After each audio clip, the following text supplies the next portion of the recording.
be there. Matter of fact, all of them will be there. So we Say, just got man, words. can you hook me up, man? Can I get VIP, man? We gotta talk about that. I don't want to say that. You know, I like to make my word bond, so I don't want to say that.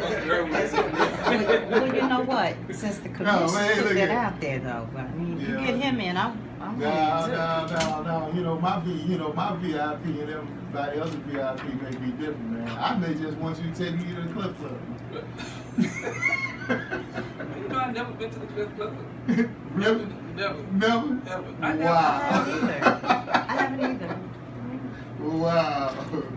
Well, you know, owner Jerry, he's on vacation this week, but owner Jerry can do a good Cliff Club deal right here with you. But what you got for us, though?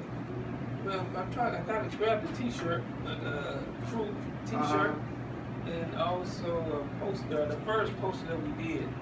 This is not the official poster, but this is an original. Thanks for joining this 2506. Carter High. Destiny isn't by chance, but by choice. That's right. Okay, I'll wear that for sure, man. Look at the poster, man. You want to hold the poster up? You got to do it. Here we go. We'll see what we got with the poster here. Yeah. Who's signing this now? David Banner? Is that am I reading that right? So it looks like David Banner or Charles Banner. Oh yeah, I see why you can't give me that one. No, you can't get rid of this one. I understand that. Yeah. You should have probably hung this From up. the game. Yeah. Yeah. He played Coach Bonner. He did a very good job at the defensive mastermind. Yeah, so how did you get Charles Dutton, man? You know, that's a good story because Charles Dutton was Greg Ellis' first choice from the very beginning. I mean, actually, Greg's words were, if we could get Denzel Washington in this movie, we would take him, but he can't play the head coach. Yeah, kind of be like, remember this. Right. Nah, you didn't have to play the principal. Yeah, he could play the head coach. So he said Charles Dutton, you know, he just seen him playing that role. And we called him, we read the script. And you know what? Like we said earlier, Charles was like, well, I'm make a brother want to make a movie like this. And then he said he did some research and found out, wow, this is a real story. It's true. So did he get with Coach James because he got the lollipop and everything going? He did. The first day Charles hit the set, I was able to meet Coach James there. And he, you know, they met, you know, Vivica wasn't there yet, but Charles, Coach James' wife was there, so she met Charles Dutton also. Right. You know, she had to approve that. You know, okay, let Charles, you can do it. So they met, talked, and shared some information with him, and Charles Dutton took it from there. Took it from there, huh? Man, that's all right. So where do they stay at, man? You know, I mean, we ain't got no hotels in the southern sector. Eric Wilson, I know you're listening right now, and Casey Thomas. We don't have no hotels where Vivica A. Fox and Charles Dutton can go ahead and do the remake of, you know, Carter High, the movie part 2. Where did they live at, man? When they was here, see, that's good. That's rhetorical question. Yeah. You know? Yeah.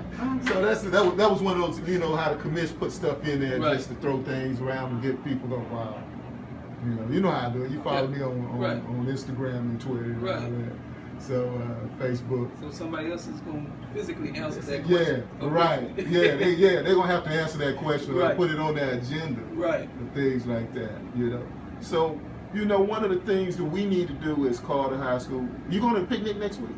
Yeah, I'm trying to make it, yes, sir. Okay.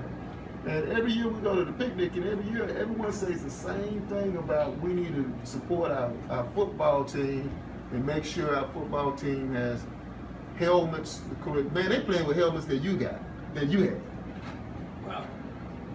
I didn't know that. Yeah. So they playing. So it would be nice, man. You know, if we could all get together and do that. I'm not putting you on the spot. I'm just saying, as alumni, all of us have that responsibility. Right. And me and Greg, and we've already discussed from the very beginning that, you know, God bless this movie to do very well. I mean, we're going to give back to Carter. I mean, for sure. I'm talking about in a major way. So that's how that, you know, all that's in the plans. Yeah, you know, that's disparity, you know. I wouldn't say income, it's disparity of the way they spend money. And they spend money in the northern sector as they always have. When we were there, it was 11.5, 8, 12. Right. And now what it seems like now is that certain schools don't get anything, but it's just a travesty that every year we talk about Carter High School, how well we're going to play football, but we got to play with 1980s equipment, 1990s equipment, and it's crazy. It's crazy. Yeah, and it's enough of us that we can, you know, that really follow the school and give back. But like I said, hopefully, God willing, this school will do enough so that we can do that. That's so true. That is so true. Paula Jam. Yeah, absolutely. Well, I mean, I'm just in awe of the fact that you decided to do that. I'm really grateful because that was a story that needed to be told. And so I'm glad that you chose to do that, and you know, I really believe it's going to be a huge success. Thank you. Appreciate it. As a matter of fact, when I met with the Birds, we did Friday Night Lights, and they was very familiar with the story and felt like it was a very compelling story. And I think a lot of times we complain about the stories that's told versus telling our own stories. Right. So, you know, hopefully, since we told our own story, that the people will support it. Right. They'll do very well. Absolutely. And I believe they will. I mean, it's a story that needs to be told, so much success. Thank you. October 30th. October 30th. And it's going to be playing at the Aquarius Skins. I think the Aquarius is gone, brother. Yeah, he went way back. Oh my Yeah, that was 1988. Oh, yeah, I remember that. I used to go to Aquarius. That was a That's flash true. back. Yeah. Polar Bear right off of Postal Campus. That's true. That was y'all Cinemark. They didn't have them kind of cinemas. Wow. But Aquarius was the place to go. They had them kind of days for that. 1 through 4. Right. 1 through 4 had a lot of things. Absolutely. So, I mean, I want to thank you for coming out and sharing the story and everything. And I really look forward to the movie coming out October 30th. October 30th. October 30th. I'll be there with bells on. Thank you. All right, as usual. So we're going to go ahead and let Gary go ahead and pay some more bills with some drops, and then we'll come right back on the flip side. Paula Jam.